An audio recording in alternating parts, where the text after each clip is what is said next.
The current richest people in the world, like Elon Musk, Jeff Bezos, and Bill Gates, all have fortunes worth well over $100 billion. And yet, if we account for inflation, their wealth is not even close to making them the richest people ever. So today, we're delving into the past to explore the richest people in history and how they made their unthinkably large fortunes. And we start with number 1, John D. Rockefeller, the oil magnate that's widely considered the richest self-made man in modern history, with an approximate net worth of around $400 billion in today's money, even after giving a substantial amount of his fortune away. And yet, he started from very humble beginnings. John D. Rockefeller was born into a large family with a father who was frequently absent and was regarded as a con man who sold worthless potions. So, from a young age, John needed to help provide for the family and took on odd jobs like looking after the neighbors' turkeys or selling potatoes and candy. Even though these things didn't pay a lot, John was really good at them and worked really hard, so he was able to save enough money to start offering small loans to other people. So even as a young boy, that entrepreneurial instinct was there. But when he turned 16, he dropped out of school and got his first real job as a bookkeeper, earning just 50 cents a day.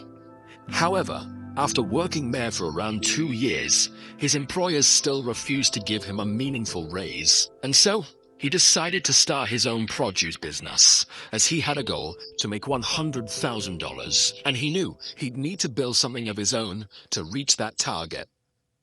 Luckily, this first job had already taught him a lot and gave him the experience, connections, and reputation to raise $4,000 for starting his own venture, a business selling goods like meat, hay, and grain, which did well. In the first year of trading, it made almost $500,000. Of course, Rockefeller didn't keep all of that himself. A lot of it went back into business expenses and loans. But it meant when a big opportunity arose, Rockefeller now had some real money to invest. And that opportunity was oil. In 1859, the first American oil well was discovered, which began the Pennsylvania oil rush. However, Rockefeller realized that whilst most people were trying to get rich from drilling oil, the bigger profits were actually in oil refinery. So, at just 24 years old, he used up money from his first business to build an oil refinery. Now, around this time, he met a man named Henry Flagler, who was interested in investing in his business. And so, together, they incorporated the Standard Oil Company and began the process of buying out all the smaller, nearby oil refineries that they were in competition with.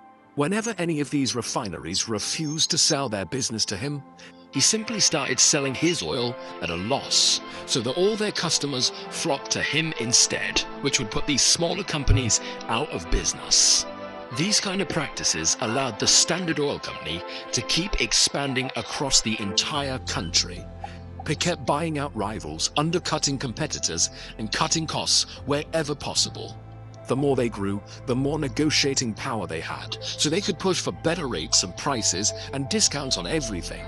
Rockefeller was also known for some secret shady deals, and so, with all of these factors combined, by the 1870s, Rockefeller's oil company owned 90% of the world's oil refining industry. He also hired the owners of the oil refineries he bought as board trustees, which meant that all the smartest oil experts were all working within one super company, with Rockefeller at the head of it.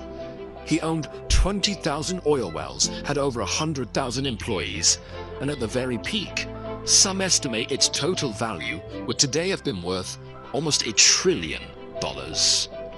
This kind of empire was pretty unheard of. But Rockefeller wasn't done yet. At this point in time, the two biggest industries were oil and railroads. So Rockefeller set out to do a similar thing he'd just done with oil, with railroads. However, as he began monopolizing another industry, he also began to become a bit of a public enemy. He was depicted as the ultimate symbol of corporate greed and cruelty. In response to Rockefeller's ever-growing empire, legislation was passed to try and prevent these kind of monopolies. In particular, the Sherman Antitrust Act was passed, which would lead to the breakup of Standard Oil into different subsidiaries. Except, over time, many of these subsidiaries would simply merge back together and are still around to this day, such as BP and Chevron. And since Rockefeller kept his share in all those companies even after they split up, it meant that at the time of his death, he was still the richest person in the world, and likely the richest self-made man in all of modern history. Now, what should we actually think about John D. Rockefeller? On the one hand, he made oil an affordable commodity and brought it to the masses. He went from nothing to building a business empire that may never be matched again. He gave around $540 million to charitable causes, which, when you adjust for inflation, makes him one of the most accomplished philanthropists ever. However, on the other hand, Rockefeller was a greedy, ruthless tyrant of business who often bullied, extorted, and exploited others on his merciless path to dominance, especially the tactics used to crush the competition. Biographer Ron Chernow argues his good side was every bit as good as his bad side was bad. Seldom has history produced such a contradictory figure. But what's undeniable is he will always be remembered for his insanely vast fortune and the impact he had. But wait, we now need to travel back in time even further, to someone who was arguably much richer than Rockefeller, and yet many people have never heard of him. However, quick side note before that, the further back in history we go, the harder it is to definitively rank wealth. When we're talking about modern history, it's a lot easier.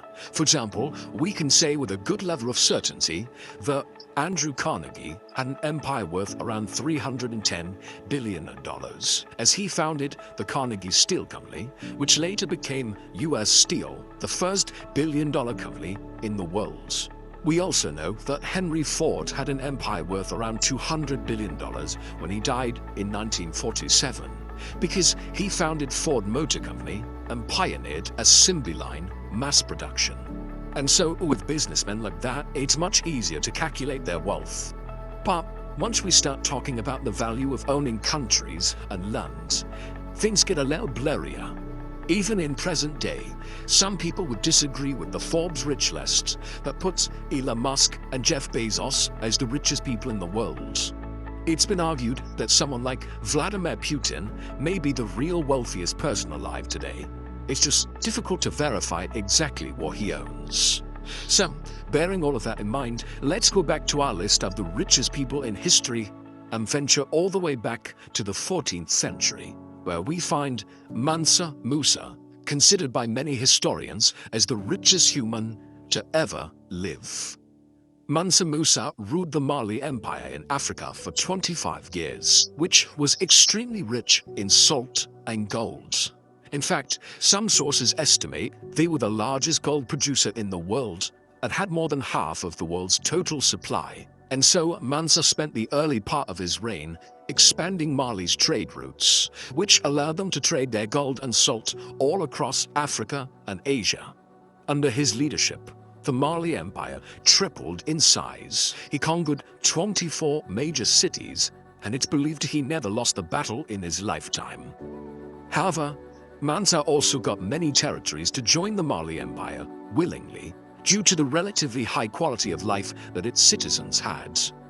However, Mansa wasn't content with that. He wanted to truly put the Mali Empire on the map to the whole world. Now, since he was a devoutly religious Muslim, he'd already planned to go on a pilgrimage to Mecca.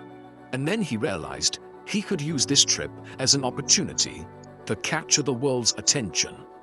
And thus, in 1324, he began the most extravagant pilgrimage in human history.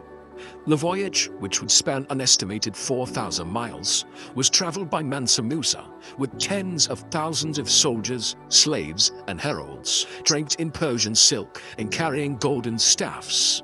One account estimated up to 60,000 people traveled with him, each carrying up to hundreds of pounds in gold. It's fair to say there was a spectacle that got noticed. But Mansa also gave away a huge amount of gold to the poor that he met along his route. And it was also reported he built a mosque every Friday. Having said that, his generosity somewhat backfired, because it's also claimed that he spent so much gold on souvenirs during his journey that he destabilized the local economy and caused mass inflation, since these territories had never had so much gold before, and he was handing it out so freely. And if you really think about that, it highlights how absurdly rich Mansa Musa was, that he essentially caused a financial crisis, spending too much on his travels. When he did finally return from his pilgrimage home, the Mali Empire had annexed Timbuktu under his orders, and he established that as the epicenter for commerce in the region. He'd also brought back with him scholars and architects, who helped him build schools and mosques. Mansa even established the first major university in the region, which could take up to 25,000 students and had one of the largest libraries in the world.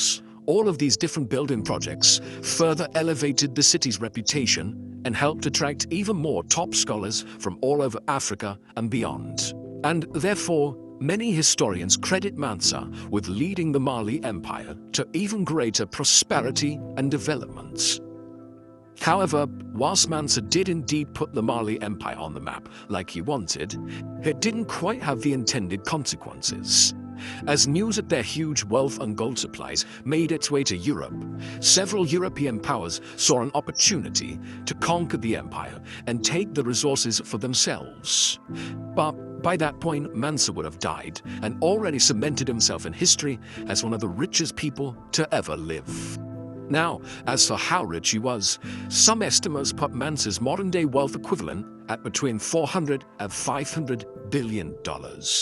But remember, it's extremely difficult to actually compare today's money with a fortune that was built on salt, gold, and territory. So, I guess you could say, take this estimate with a very big pinch of salt. However, because historians can't quite agree on how to compare wealth from so many centuries ago, that means the title of the richest person ever is still up for debate. So, let's finish this video with 3 very honorable mentions who may be contenders. One person that could have been the richest in history is technically Genghis Khan. The fearsome Mongol leader conquered a mind-blowing 12 million square miles of land between 1206 and his death in 1227, more than anyone else in history. As he conquered all of these different kingdoms, he also took their wealth and possessions, which, combined with the value of the land that he took, would arguably have been worth trillions of dollars. Or, in other words, incomprehensibly large amounts that's difficult to even quantify.